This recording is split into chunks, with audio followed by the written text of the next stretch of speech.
Heyo everybody, Haku here with my reaction plus a review plus bingo for One Piece chapter 1043. So this one's going to be slightly different from usual. We're still going to use the bingo board and we're still going to react, but I will say that I've kind of been spoiled.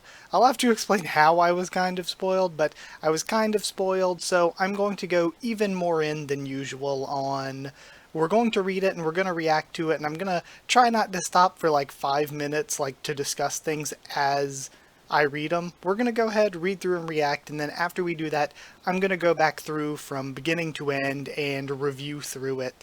I've done reactions like that in the past, but if this chapter is super important, which of course I've heard it is, then the review's probably going to be kind of necessary. So to talk about how I was kind of spoiled, basically on Monday I heard people saying that this was going to be an important chapter, so even more than usual I was like, okay, not going to this website or this website, going to be like muting this and that until I get to read the chapter officially. And then Tuesday I saw spoilers posted on Twitter. So all that work for nothing. But basically what I saw was people reacting to something and giving all kinds of predictions and theories and crazy stuff. And I think people taking things kind of a bit too far, but I guess we'll see. So I know what people have been saying in reaction to the early spoilers coming out of this chapter, but of course I haven't actually read, so I don't actually know the details. So we're going to read through, then we're going to go back through and review and discuss all this, give my thoughts once I have the full context of having read. But for the bingo for this week's reaction, as I did last time, I switched out 5 of the old things for 5 new things, and of course the card's always randomized, so this time we can go ahead and mark free, but we've got the Flower Capital, a name technique, the Big Mom Pirates, another island, anything other than Zo, Wano, or Onigashima counts.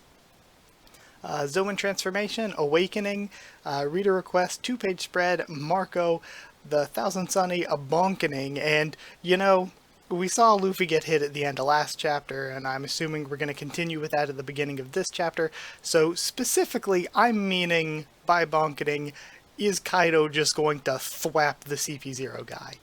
We got CP0, Yamato, a flashback, Act 3 ends, an Oda box, which I'm counting as any narration box, a little bit of a stretch, a Mink, Zunisha Speaks, or any of the Akazaya Samurai, a cover story, not Gomu Gomu, please no, which is confirmation that it's not the Gomu Gomu no Mi, Momo's human form, Carrot Exists, which is a real wild card, or a color spread. So with that little mini explanation out of the way, let's go ahead and start reading chapter 1043, Let's Face Death Together. Oh, also, I need to mention before I read this chapter, last chapter, I actually went back and looked at fan translation, scanlations for it, and I'm not gonna lie, the official translation was kinda bad last week, so it was a lot easier to understand once I read it unofficially. So if that's gonna continue being a problem, no clue what I'll do about that, but either way, let's go ahead and read. We're starting off with Germa Double Six's On Emotionless Excursion. Volume 7 arrived at Whole Cake Island. We get to see Brûlé again, and Oven carrying the book. Oh yeah, they were going in the mirror last time. So now they're getting back. We see the cake still toppled and all. Whole Cake Chateau. Alright, so we got some things to mark down on our board here. We got the Big Mom Pirates and another island and a cover story. I think that is it. Yeah, looks like that's it. So let's keep reading. We're starting off the same thing. Luffy getting hit and Kaido's devastated face. We hear the come out and Luffy's eyes wide out. See the CP0 guy just standing there. Alright. And we get to see the other guy. Okay, so last chapter too, I didn't realize when I first read that the guy who, like, held Luffy back so that he would get hit, which is, I'm assuming, the way he was trying to assassinate him. The way he was trying to assassinate him is being like, I can't kill him, so I'll just hold him back so that Kaido hits him. I didn't realize that was the same guy that Drake stabbed. I thought that guy and Drake took each other out at the same time or something. And the third guy was the one that stopped Luffy. But no, the third guy's here in this next panel at the beginning of the next page. I didn't realize last week reading it was the same guy. I just guess I really wasn't paying close enough attention. And I love... Okay, we see the air escape from Luffy from his transformation, but also Kaido just watching it go up into the air like, oh, damn it. Huh? I do not hear Luffy's voice anymore. And we're seeing Momonosuke. Alright, but before we continue, we actually got, what did we get here? We got CP0 there. So, let's continue. And now we have a big 2-page spread, Luffy falling. And then Kaido wheezing. Winner, Kaido, King of the Beasts. Or sorry, I skipped. Battle on the roof of the Skull Dome. Winner, Kaido, King of the Beasts. Man, what a shot. And the CP0 guy just standing there. So you're prepared for what happens next. And he lifts his club up. And we get it. The bonkening. Man, see, I kind of like, I know people have been making Employee of the Month jokes. I kind of like CP0 guy. He really put it all out there for that. So yeah, we got bonkening. Alright. Now we see, it looks like crashing down into the, I guess that would be the performance floor inside the Skull Dome. See the other CP0 guy looking out of his little window. Tips his hat. Look out, Kawamatsu. The ceiling's collapsing. And, of course, it's One Piece, so I'm just going to go ahead and assume that he survived, because that's the way everything goes here. But we see one of the Akazaya Samurai, and I forgot to mark 2-page spread before, because we have Kawamatsu here. There's still thousands of our comrades inside the building.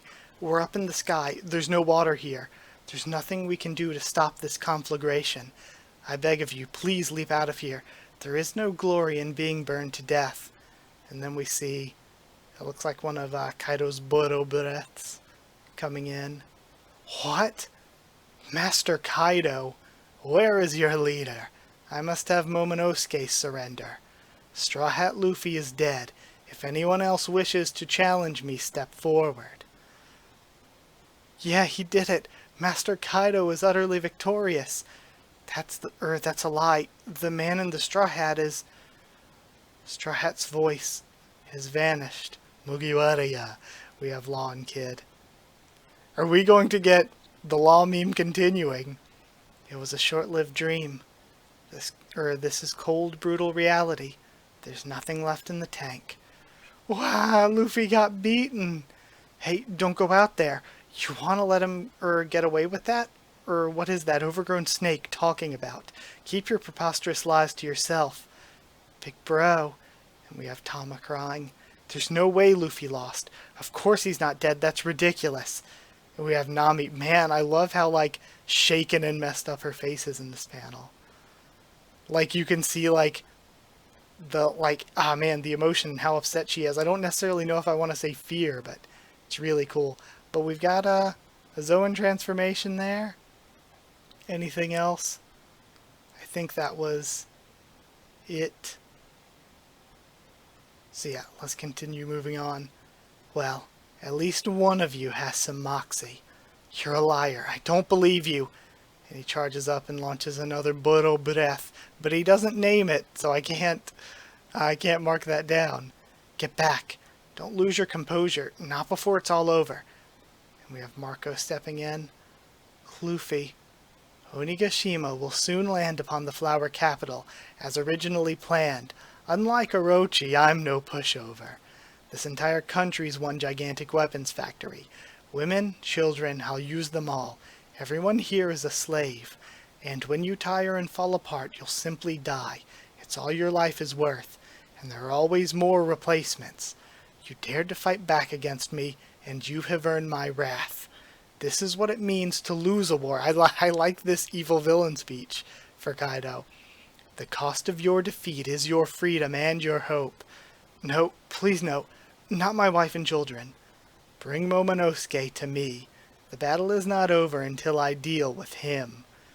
Hey, now's our chance. And we see one of the gifters. Take down Kid and Law.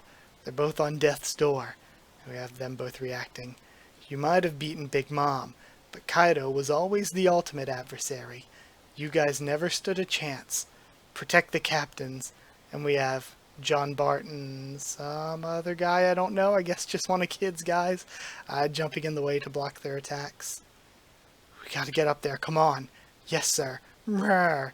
And we have, okay, we have Carrot and Nekomamushi, and I'm really hoping this means that they'll actually do something. But with all that out of the way, I guess that means we got Marco, blocking the attack for Nami. We got a Mink, because of, and we got Carrot exists. Oh my gosh, we just need Momo human form, probably isn't happening. Or Yamato in a flashback, seems more reasonable. We might be able to get that. But we see Castle Basement now. It's nothing but flames on all sides. We must go. Is there no way out? Search for an exit. I'm gonna fight, Trafalgar. No surrender, no going out without a peep. Damn it, Mugiwara. Alright, and we have Kid and Law getting back up. This is madness. I cannot do it. If Luffy could not beat him, how can I? And we have Momonosuke. You have to fight, even if you know it ends in death. Isn't that what a samurai does? Who else but us can do it? Everyone's all torn up. Even Kaido's deeply wounded. That'll only be adding more bodies to the pile. It galls me, but if Luffy already lost, my only option is surrender. And Momonosuke really willing to give up pretty quick here. No, I won't let you do that. What will that survival even mean? And I like the continuation from last chapter of both of their relationship, and I'm just now noticing too, it looks like, yeah, from the panel above, Yamato is sitting on Momonosuke's back and pulling on his whiskers. No, I won't let you do that. What will that survival even mean? Only a return to slavery, counting down the days to death. Surrender is not the same as salvation. This is what the daimyo from all over Wano did when they gave their lives fighting back against Orochi. The last 20 years of Wano is riding upon this battle. If you're going to let it go to waste, then let's face death together. And then, man, I love this. We still have the fighting, but we have... Again, the fighting panel in the middle is neat, but I love just the shots of Momonosuke and Yamato's faces there. And then we see Kaido launching another blast. Still just continuing on. Aight, who's next? Step up. We're going to keep the fight going. And now we see a shot of Onigashima floating and a bunch of rubble. Can't quite tell what that next panel is. I guess it's... Or no, I think that's Luffy on the rooftop. Yeah, because next panel we actually see him closer. And we have the badump. So I guess that's going to be him getting back up. And we see Zunisha. Momonosuke. I can hear it. How long it's been. What is it, Zunisha? And I love we still have Yamato on his back holding onto the whisker. I hear the drums of liberation. For the first time in 800 years, he's here. Who is? Joy Boy has returned. And we see Luffy smile and start getting all goopy. Actually, what this reminds me of... Okay, so I will say, let's go ahead and discuss. Let's see, is there anything else on the bingo board before I do? We did get Yamato. We didn't get a flashback, though, and I don't think we can call this Awakening yet. We didn't get the Sunny or a name technique. Yeah, I think that's all we got. Oh, we got Zunisha Speaks. See, it's so close in so many places, but we just didn't quite get the bingo. Oh, well. So let's go through and review this and discuss it now. Let me see. Can I take this bingo board off? Yeah.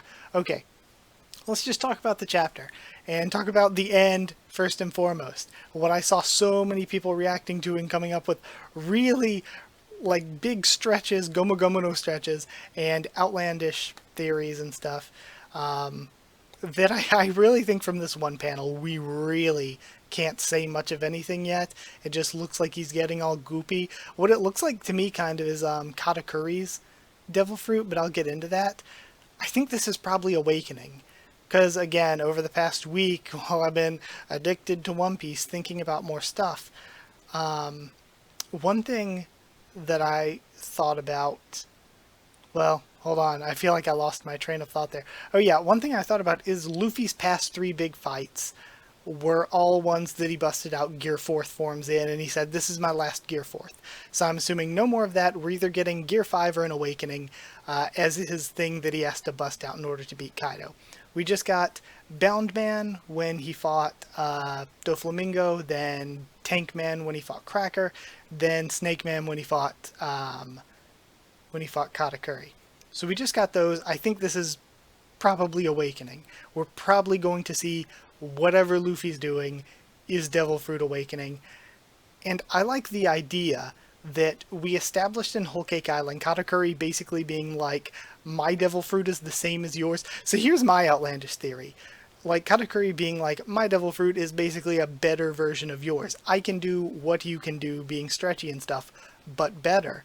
And I've thought for a long time that Devil Fruit Awakening is really, really cool for certain powers, but if Luffy's power is to make other things rubbery and bouncy and stretchy, then like, what's that really useful for? Can he just bounce around the environment like Bellamy? Like, that's not really a very impressive power-up. The same thing with, like, couldn't he already just bounce around since he's already rubber? I kind of like the idea, since it does kind of look like Katakuri's Devil Fruit here, I like the idea that maybe Devil Fruit Awakening, maybe he can just soften his rubber and make himself more malleable, and maybe it makes his Devil Fruit more like Katakuri's. And even if he can, again, make things outside of himself rubber and control it, imagine if Luffy has his own version of the Musou donuts, like the fists coming out of the air surrounding him and stuff, like what Katakuri was doing. Again, I kind of feel like Devil Fruit Awakening that's similar to what Katakuri's Devil Fruit could do is a more interesting power-up for Luffy than just being able to turn things bouncy. So I actually think it would be cool if that's what Devil Fruit Awakening is. There is also the chance, though, that, because Kaido was saying last time, this isn't how rubber works and stuff, there's the chance that Luffy's ability isn't the Gomu Gomu no Mi. The more I think about that, though, the more I dislike it, not just because it's like, oh, he has special Devil Fruit or whatever. The more I dislike it in terms of the idea that from the very beginning, Luffy's named all of his attacks Gomu Gomu no whatever. So at this point in the series, I feel like we're kind of too late in the series for it. To change that would be kind of eh. I don't really feel like we should change that. And a lot of the ideas for what his Devil Fruit could be are, again, Gomu Gomu no stretches. They are way out there. One of the ones that I hate the most, like, if it's, say, like, if it's the Mizu Mizu no Mi, and he can move his body and make it warp and flow like rubber, and he just thought he was stretching himself, but really he was just moving his body in a liquid kind of form, that still doesn't fully make sense. That still doesn't fully make sense for what he's been doing the entire series up until now. Because the thing is, he naturally was stretching his body. So whatever it is, even if it's not the Gomu Gomu no Mi, whatever it is would naturally do this. It was just easy to rename Gomu Gomu no Mi. Renaming it doesn't all of a sudden make it so that, oh, he can only stretch when naturally he should have been able to do other powers too. One of the ones I hate the most is people saying, oh, it's going to be the Monkey God or the Wisdom God. That would be awful. Like, for it to be a mythical Zoan and the Monkey God or Wisdom God would be awful. Like, not only is that a dumb theory, if it actually came true and was real, that's dumb writing. So, I absolutely 1000% do not ever believe that's the way it's going. Like, even if it's not Gomu Gomu no Mi, it's going to be something similar to that. Like, again, I don't like the idea of, like, oil or resin or whatever, but that's more likely than Monkey God. Even though, like, of course, there's all of the, like, Sun Wukong references and Journey to the West references and everything.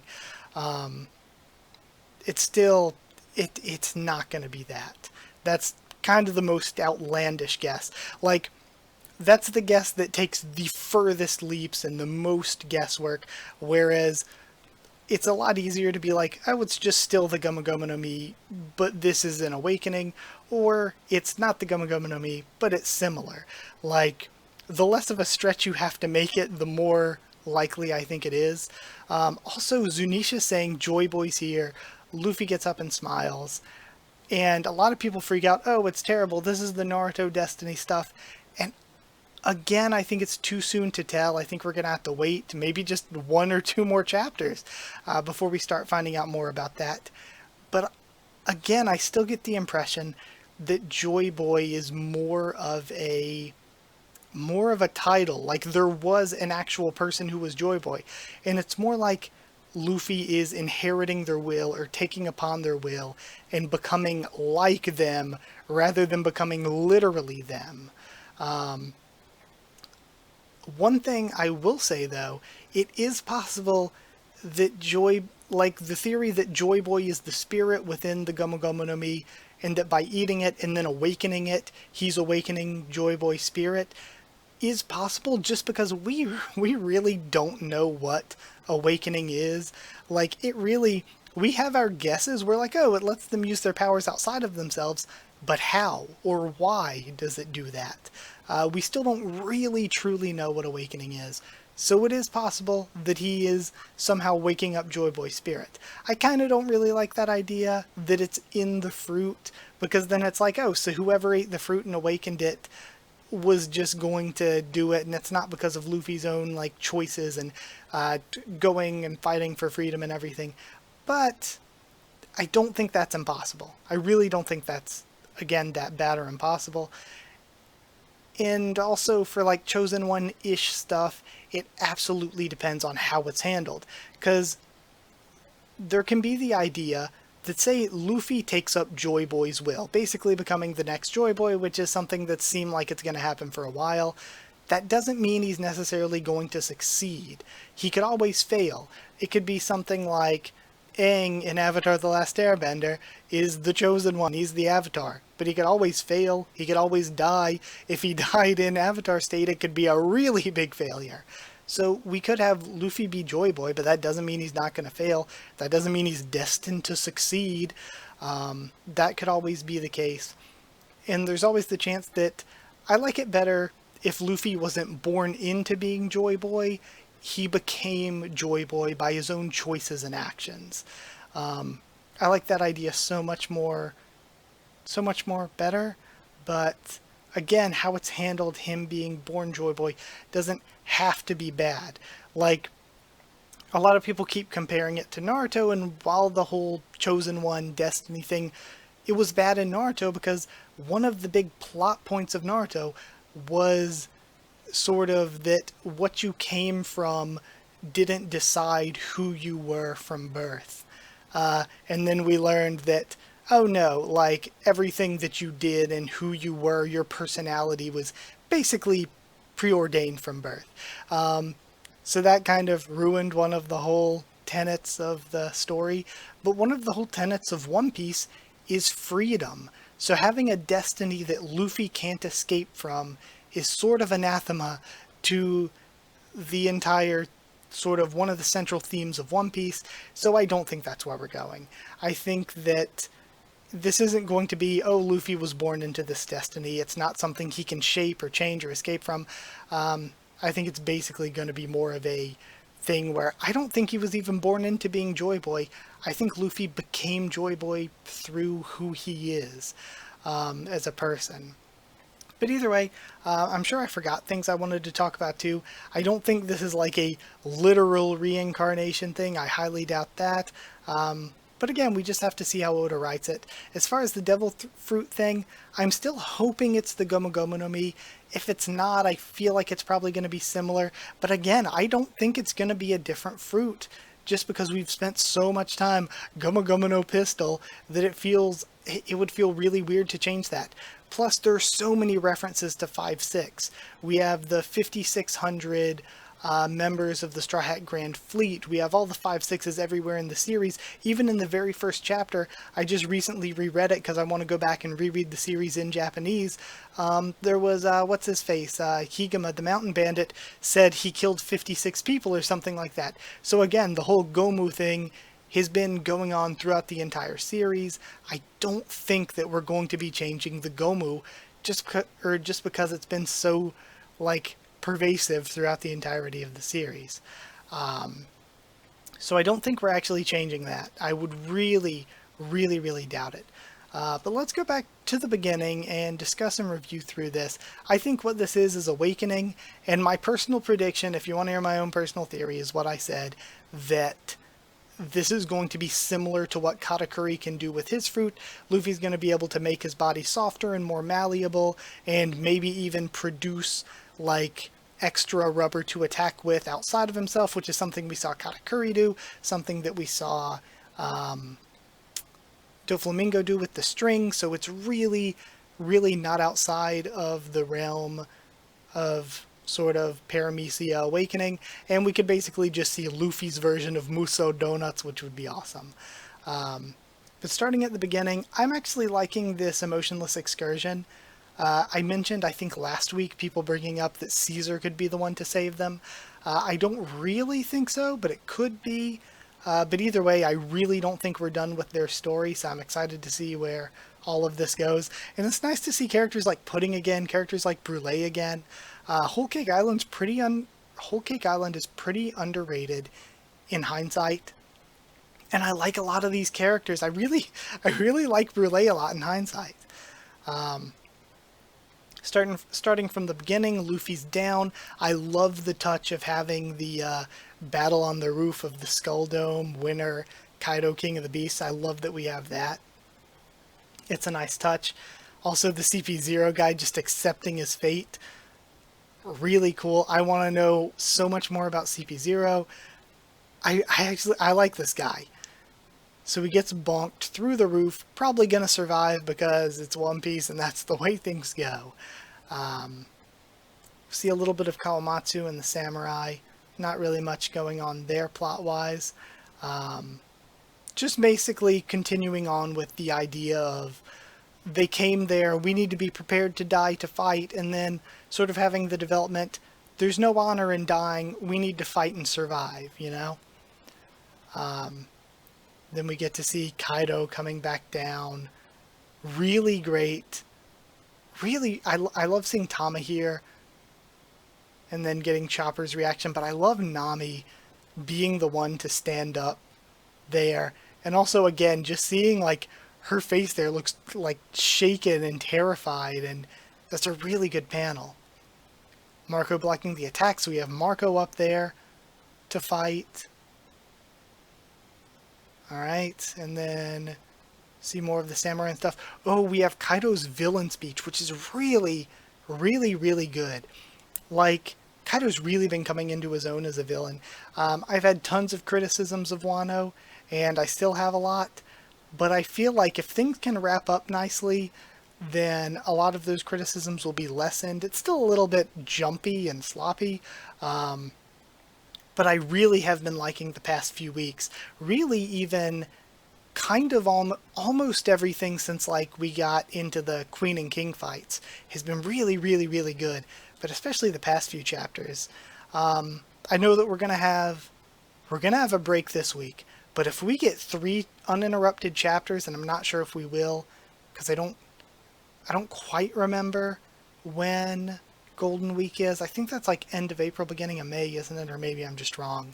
But I'm thinking that if we get 3 more uninterrupted chapters, these next 3 chapters, given what happened this chapter, could just be insanity. So it's going to be a hell of a wait to wait 2 weeks. But once that wait is over, I'm really excited to see what we get. It's going to be, oh man, it sucks so bad. It's going to be like the end of March before we get another chapter. Oh man. But yeah, Kaido's speech here, I'm loving. I think a bit more of this terrifying nature is what Kaido really needs. Because to me, I mentioned before that Kaido was a villain he's there strength-wise, but when it comes to personality, when it comes to the charisma, the drip, he just does not stand up to like Doflamingo or Crocodile or even Lucci, or I guess arguably maybe even Katakuri. But what I've liked in Onigashima is these moments when Kaido's just a horror villain, essentially, where he's just this terrifying force that keeps slowly moving forward, and you keep trying to stop him, but he just keeps slowly moving forward. I think that's Kaido at his best, and seeing this terrifying nature of, okay, you wanted to stand up against me? Everyone's a slave, and when you die, you die.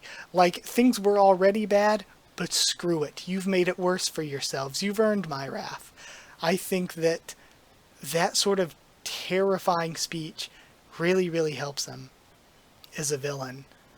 We see people trying to attack Kid and Law, but their crew jumps in, which is nice to see. Good to see their crew doing things. Then we get to see Carrot and Nekomamushi, and this is the third week in a row that we've cut to Carrot and Nekomamushi. And like some characters we've seen a little bit, some characters we've seen just maybe once in the past 3 chapters or something, just to cut to them, catch up with them. But we've specifically seen Carrot and Nekomamushi 3 weeks in a row. So I have to believe that that's leading somewhere. I have to believe that that means something's going to happen with them. Or else why show them 3 weeks in a row, but not everybody else, when really, like, we could have left them out. We've left a bunch of other characters out. We've left Carrot out for most of the Onigashima raid. We could have just left them out if they weren't going to do something. So that's interesting. We're getting deathly close to the Pirate Warriors 4 finale. Just replace Kuzan with Yamato, who also has ice powers. Replace Sabo with Marco blocking the Bodo breath, and we could basically just do a rerun of the Pirate Warriors 4 finale.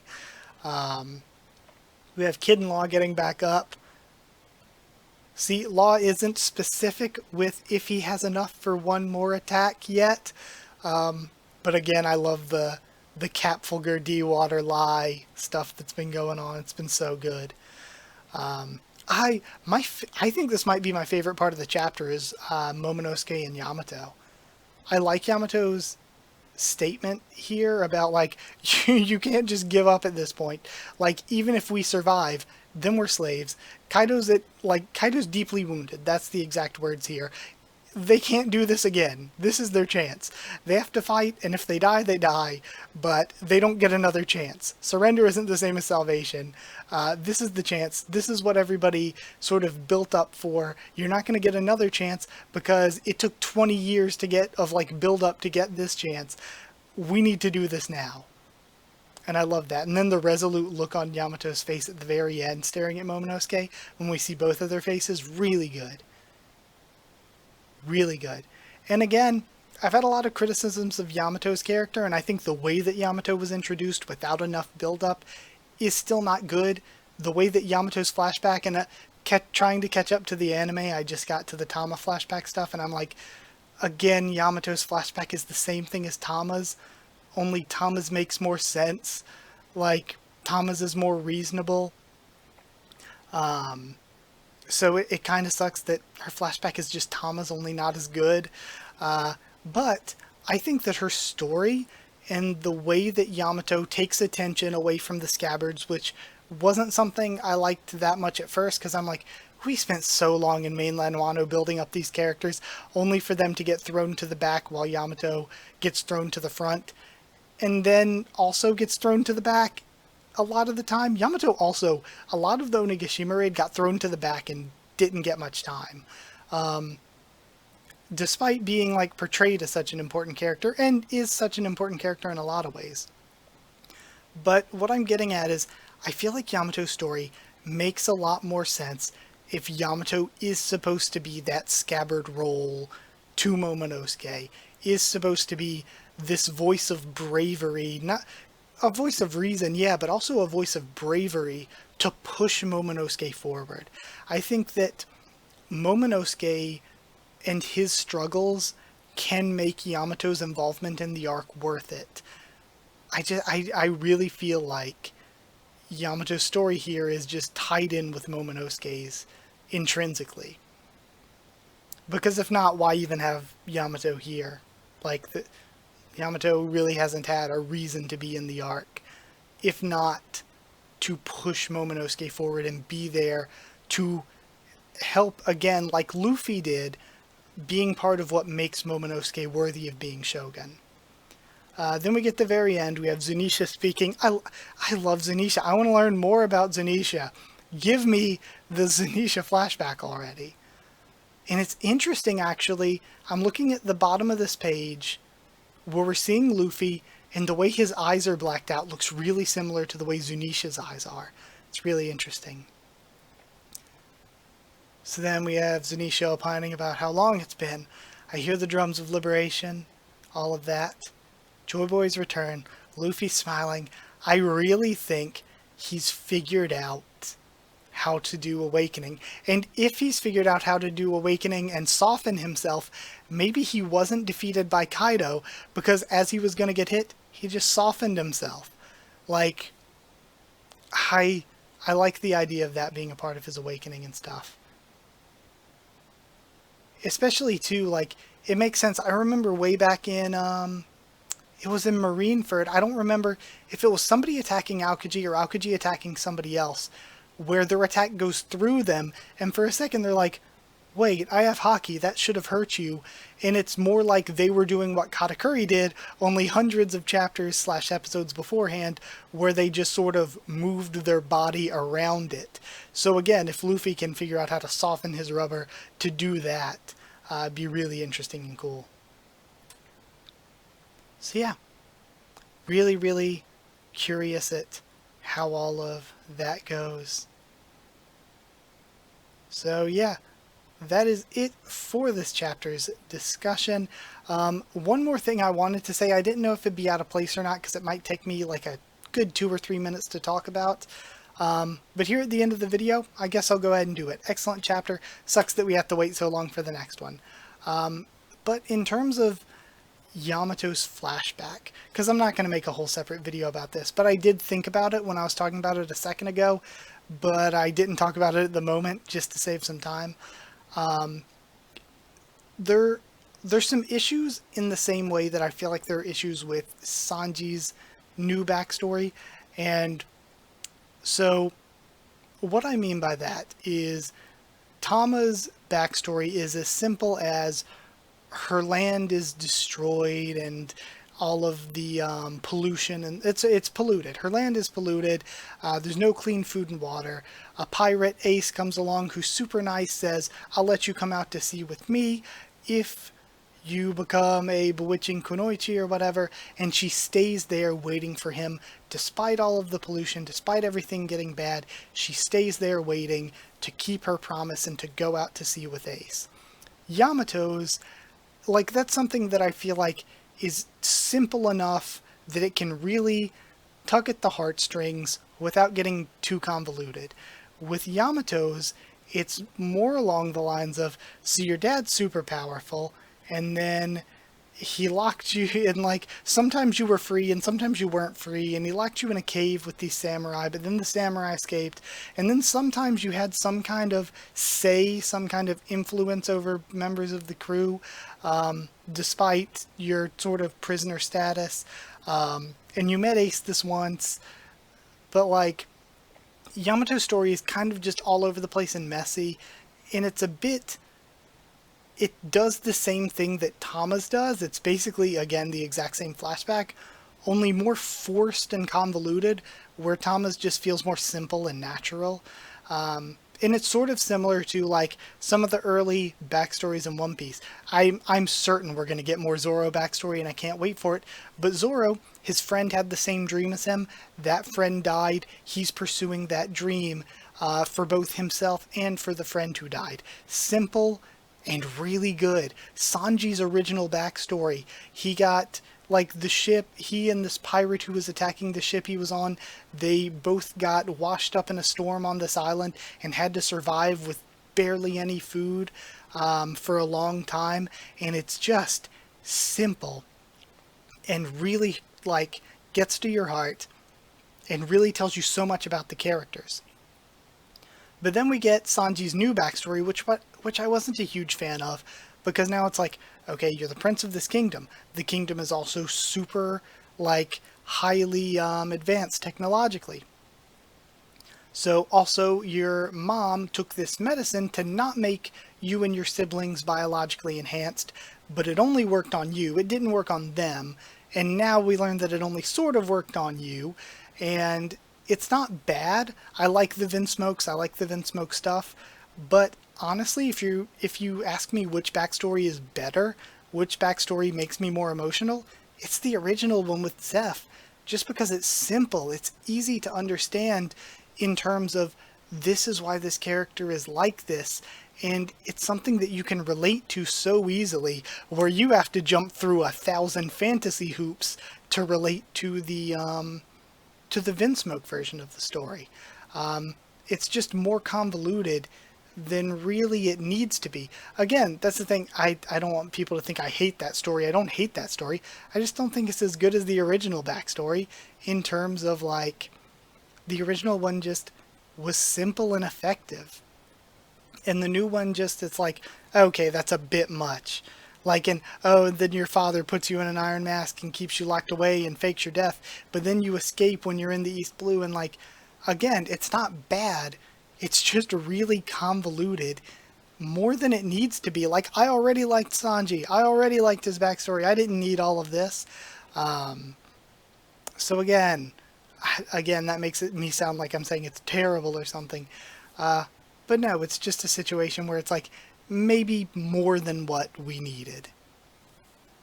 But yeah, I guess that's going to be it for this video, losing my voice. Thank you for watching. Like if you did like the video, comment down there, tell me what you thought of this chapter, my thoughts and reaction. Subscribe for more One Piece, much more on the channel. I did a waifu tier list kind of recently, if you want to go check that out. Again, been doing videos on One Piece for years now, if you want to watch any of those. Recently did the Pokemon Smash or Pass trend, which was fun. So yeah, tons of other stuff to check out. Subscribe if you want to, follow on Twitter if you want a link to the Discord server. It's free and open for anyone, just ask and I can give you a link to it. And if you would like to help support the channel on Patreon, it is patreon.com/Haku of the Tubes, or a link will be in the description. But that's it. Thank you for watching. I will see you all next time.